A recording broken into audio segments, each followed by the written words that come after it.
It's the Phoenix, Arizona weather discussion. This is for Wednesday, the 25th of September. I'm Michael Groff. The big weather headline around here will be the heat. More record-breaking, excessive heat all the way through the rest of the week, this weekend, and perhaps even into next week as this late September heat wave, and dare we say unprecedented heat for this time of year, will continue. All right, also, we've got to talk about the tropics. Tropical storm Helene about to become a hurricane, taking aim on the Big Bend of Florida. So we'll get you an update on what's going on there as well as we dive on in and discuss. First, the almanac from yesterday, 108 degrees was the afternoon high. That tied a record for the date. Get used to hearing about that. 78 was the morning low. 98 and 75 are the averages for this time of year. And that now brings us to 122 days this year with a high temperature at or above 100 degrees. And we're sitting on 61 days at or above 110. I thought we were done with those, but oh no, plenty more to come. All right, as we take a look outside right now here at 7:45 a.m., we've got sunny sky. We've got 84 degrees at Sky Harbor, dew points at 36, humidity 18%. It's a light wind and the barometer is rising. Water vapor satellite view across the western half of the country showing the low-level water vapor, and, well, there's none because we are sitting under high pressure. And as a result, there's just no moisture in the air as evidenced by those dew points in the 30s. There is an upper low off the California coast, but that's not really going to bring much moisture into the southwest, and that's going to stay away from us thanks to this ridge keeping any moisture, any low pressure far away, the main storm track well to the north. The watch warning map is all kinds of lit up here. First of all, for us, we've got an excessive heat warning in effect, and that is from 10 a.m. this morning through 8 p.m. Sunday. Yeah, the old summertime friend, the excessive heat warning, will be with us through the rest of this month of September. Excluding Monday, I suppose, although I think the National Weather Service will probably extend that to Monday, given that we do anticipate temperatures to be around 110 degrees even on Monday. And that's not only for us here in South Central Arizona, including Phoenix. That is Tucson, that's Yuma, that's Quartzsite, Parker, Ehrenberg, Gila Bend, and up through the Colorado River Valley. Now, for the Southeast U.S., there's all those advisories associated with Tropical Storm Helene, soon to be Hurricane Helene. You've got hurricane warnings over the Eastern Gulf, got a hurricane watch for the west coast of Florida. We've got warnings, tropical storm warnings for most of the Florida Peninsula. Almost all of Florida is under some sort of tropical storm warning, at least. We've got storm surge warnings for the coast. We've got flood watches in effect. And those extend up into parts of Georgia, southeast Alabama, eastern Alabama. Obviously, we're expecting some very heavy rain as well with this system as it continues to develop, and we'll get into the specifics on that here in just a moment. The convective outlook for today, we've got the marginal risk of severe storms for much of the Gulf Coast, from around Corpus Christi over to New Orleans, Biloxi, Mobile, much of southeast, east central Alabama, Georgia, up into the Carolinas and the Florida Peninsula. And as Helene continues to churn and move northward, the potential of a few isolated tornadoes on the outer bands of that system become increasingly likely tonight, especially tomorrow. Speaking of the tropics, out in the Atlantic Basin, we've got a little wave out there, kind of toward the North Atlantic. We're not going to worry about that. There's a system out in the East Atlantic we'll watch for the potential of development. The National Hurricane Center does believe that has a pretty good chance to form into a tropical depression, a tropical storm with time, although it is likely to gain latitude, and so that should not impact the United States, but of course we'll keep an eye on it. But obviously the big story is Tropical Storm Helene. And this is a massive system, folks. The cloud shield on this takes up a huge chunk of real estate. And you can see on the satellite presentation, this has become much better organized over the last 24 hours or so.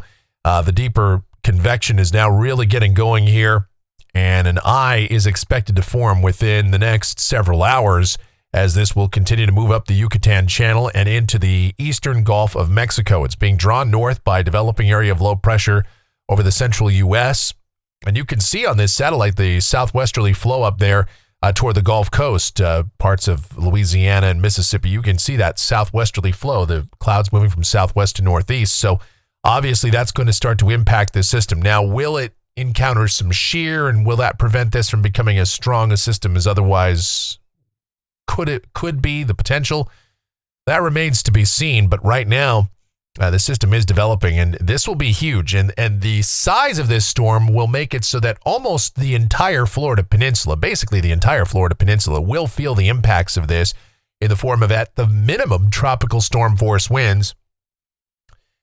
And there could be some brief hurricane force winds for places like Venice, Tampa Bay, Newport Richey, and obviously as you get further north, it gets worse up toward the Big Bend. Now, if you're over there on the western Florida Panhandle, you're over there at Destin, Fort Walton Beach, yeah, this probably won't be so bad. Yes, wind and some rain, but you'll be on the what we call the good side of the hurricane, the west side of the hurricane, the offshore side.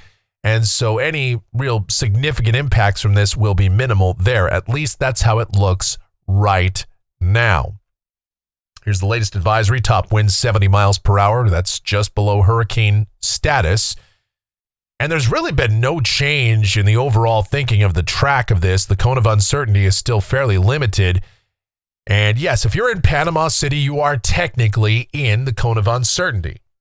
But the belief is that this will track east of there and up toward the Big Bend. So Mexico Beach, Panama City, Apalachicola, Pensacola, over toward Destin and Fort Walton Beach, and Cape San Blas, you should be on the good side of this system as it appears right now. But if you're along and east of that circulation center, you're on the Big Bend, you're in Tallahassee, and all the way down to Tampa Bay, yes, you should be taking your hurricane precautions, all of your preparations, and you should be aware. Now, of course, Tampa Bay and St. Pete and Clearwater and Newport Richey aren't going to be directly hit by the storm, but again, this is a very large system, and it is expected to remain as a rather large storm system, and so hurricane force winds are possible in some of those areas along the immediate west coast of Florida, St. Pete, Clearwater, Newport Richey. Be aware of that, even if you don't get direct landfall. And obviously, storm surge is going to be a concern as well. Here's the storm surge projection, courtesy of the National Hurricane Center. Really, I mean, look, we could see storm surge effects all the way down the west coast of Florida, even places like Fort Myers. You know, you're in that 3 to 5 foot storm surge. And then 4 to 7 feet further north from Englewood on up, and then 5 to 8 feet for Tampa Bay. And then obviously the big storm surge effects will be where you've got the center of circulation, and just east of there, the 10 to 15 foot storm surge up on the Big Bend of Florida. And then further to the west, again, over toward Mexico Beach and Panama City, probably minimal storm surge there because you're on the good side, although there is still expected to be maybe 1 to 3 feet. And further west from there, shouldn't have any storm surge problems for Destin and Fort Walton Beach. And that's how it looks right now. Obviously, you have to keep up to date on this, and any change in the track would have implications on this. But really, the entire state of Florida should prepare for, at the very least, tropical storm conditions. And those will begin over the next 24 hours. But really, conditions will deteriorate through the day, through this afternoon, tonight, and especially on Thursday as this system continues to move northward. All right, closer to home, the precipitation outlook for us. I mean, all this talk of tropical storms and hurricanes, yeah, we've got nothing to worry about here, nothing for the next 7 days, statewide, region-wide. I mean, look at this, all throughout the southwestern United States, all the way up into Colorado, Utah, Nevada, California. Nothing, basically, for the next 7 days, as the storm track remains far away from us, and we are on a late September heat wave, and again, we'll just call it as it is. Unprecedented heat for this time of year. So why is that? What's going on? Let's talk about it as we get to the models. Take a look at things. This is the GFS, the 06Z run. It's valid at 2 o'clock this afternoon. There's that upper low that's dropping into the mid-south here near Memphis, and that's going to be what helps to pull this system further to the north. And these two systems will, this upper low will eventually start to encapsulate. It'll start to absorb Helene as it moves northward. There'll be a little bit of a Fujiwara effect as these systems kind of spin around each other once this makes landfall. Kind of an interesting setup. But for us out here in the southwest, high pressure is in control. The upper heights continue to climb. And so what it means for us down at the surface for the rest of the day today, sunny and hot. Record heat expected. High temperatures around 107 to 111. And again, the latest we've ever had a high temperature on record of 110 plus in Phoenix is September the 19th. So obviously, we're going to break that in all probability for today. Tonight, clear sky. Overnight lows, 70s to low 80s. Tomorrow, sunny, hot, around 110. Very, very hot as we get to Friday and Saturday. High pressure sits right on top of us. High temperatures each day anywhere from 109 to 113. Some of our guidance comes to around 114. Can you believe that? Late September, and we're not just at 110. We're up in the 112, 113, 114 range. But at that point, it just doesn't matter. It is hot. Dangerous heat. Take your precautions. At least the humidity levels will be low. That's good news. And with the longer nights, at least we do cool off somewhat at night. But even at that, overnight lows will still be in the mid-70s in the cooler spots, low to mid-80s for the urban core. Yes, 80-degree plus lows in late September. And as we continue on here, even into Sunday and Monday, we're still hot. Temperatures will come down a couple of degrees, probably closer to 110, but no sign of any precipitation, nothing to talk about as far as that goes. We still remain dry and high pressure will still be in control and temperatures will still be way above average. And I do believe the National Weather Service will extend that excessive heat warning even into Monday, although it will be more of a borderline case there. But still, 110, not out of the question for Monday. This is Tuesday. We're still hot. Temperatures may come down another degree or two, but highs I'd still say 104 to 109 for the day on Tuesday. Sunny sky, dry air continues, and you can see nothing in terms of storm systems anywhere close to us. I mean, off the Pacific Northwest coast, that's where you have to go to find any semblance of precipitation. Here's a week from today. This is Wednesday, the 2nd of October. And we're still hot. Now, the ridge is starting to flatten out. It is starting to weaken. The heights are coming down a little bit. So high temperatures probably closer to 105 if this verifies, but that would still be way above average. Keep in mind that in early October, the normal highs are in the lower to mid 90s, around 94 degrees. So we're going to be way above that. Then as we go out 10 days, this is Friday, the 4th of October. Couple of interesting notes here. The GFS puts a trough now over Western Canada and the Pacific Northwest, north of Arizona, and starts to really bring the upper heights down somewhat, although highs would still be a little bit above average if this is right. But this is actually looking closer to the European AI model that we were showing you yesterday. The other thing to note, you've got ridging over the East Coast or the eastern half of the country, and the GFS does what the GFS does this time of the year, and that's introduce another tropical system out there in the eastern Gulf of Mexico. And, you know, I've taken a little bit of heat on the comments here because it has been said that I poo-pooed these model solutions that had a hurricane near Tampa Bay. Remember last Friday we discussed it, and the GFS on Sunday the 28th had a hurricane over Tampa Bay. Now, obviously that didn't happen, but what I always say when we talk about this stuff is we don't look for specifics, okay? We look at model trends. Any one model can show any sort of crazy solution. I remember the GFS had a tropical system coming up in Arizona a few weeks ago. And, you know, that obviously didn't happen, but the GFS did a pretty good job in assessing that a tropical system would be over the eastern Gulf of Mexico. And that's the important thing that we like to watch on these model trends. This is one model run. Will there be a tropical system there, a tropical storm or hurricane? Maybe. Is it something to freak out about? No. Let's see what happens with the existing tropical cyclone we have now. Let's see what happens over the next few days before we start to make these proclamations and go crazy about it. But it is hurricane season. Anyone on the Gulf Coast or the East Coast of the United States should always be prepared for some type of tropical cyclone, some sort of tropical storm or hurricane from June 1st to the end of November. That's just common sense. That's what you should be doing.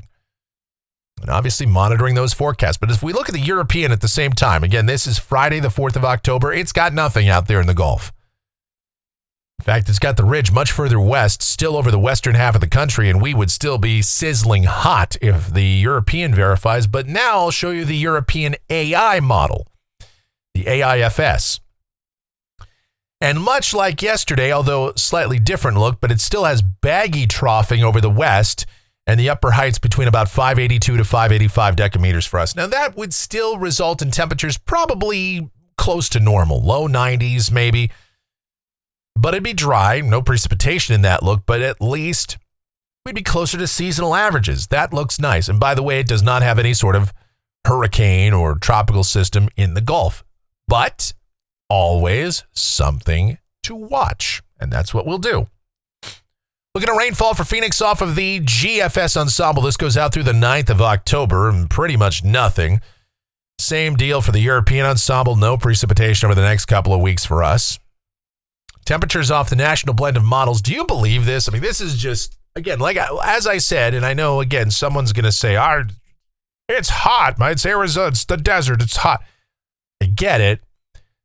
But are you kidding me? 114 is what it has for Saturday? I mean, that's just unbelievable. This is late September, mind you. And now we're moving into October, and it still has temperatures way above average and up in the triple digits for the next 10 days. So we are going to break all kinds of records, more heat records. If we take this at face value, that is 6 more days with a high temperature at or above 110 degrees. That would put us at 67 total for the year. And then maybe, we're done with the 110 degree days for the year. Or are we just going to have another 110 all the way out to Halloween? I mean, I don't know at this point. I'm giving up on the proclamations of we're done with 110s. Maybe in December, I'll say we're done with them. Maybe. All right. As the summer that never ends rolls on. And that's going to do it for the Phoenix, Arizona weather discussion for today. My next video is due back here tomorrow morning. Should you happen to enjoy these videos, then be sure to subscribe, like, share, click that notification bell, leave those comments, questions, and suggestions. If you really like what we do here, then click that thanks icon below the video here on YouTube and make those monetary contributions. Or you can donate directly to us via PayPal. groffshow@gmail.com is that PayPal address. It's groffshow@gmail.com for PayPal. The executive producer of the Phoenix, Arizona weather discussion is my one and only, the sweetest of all time, the Asian sensation and proprietor of sweetchildaz.com.org and the Facebook page of the same name. It's called Sweet Child Arizona, talking about my Michelle. Check her out. Check out her videos. Linked up down in the description. Everything Michelle related is there. Everything else Michelle plus Mike related is there too. And that is our streaming station. It's called KMGX. What the heck do we do on a streaming station? Well, it's streaming audio. It's great. We play a ton of music. It's a lot of fun. It's the most chaotic mix of music, the largest mix of music you will ever hear anywhere. And it's available 24/7, 365. So give that a listen as well. Okay. Thank you guys so much for watching. All of your continued support. It is so greatly appreciated. Please be safe. Stay cool. Stay hydrated out there. Yeah, you better believe it here. Even in late September, it's this kind of heat. At least it will cool off at night somewhat. That's the good news. Anyway, stay cool. Stay hydrated. And you guys have yourselves a beautiful rest of your Wednesday.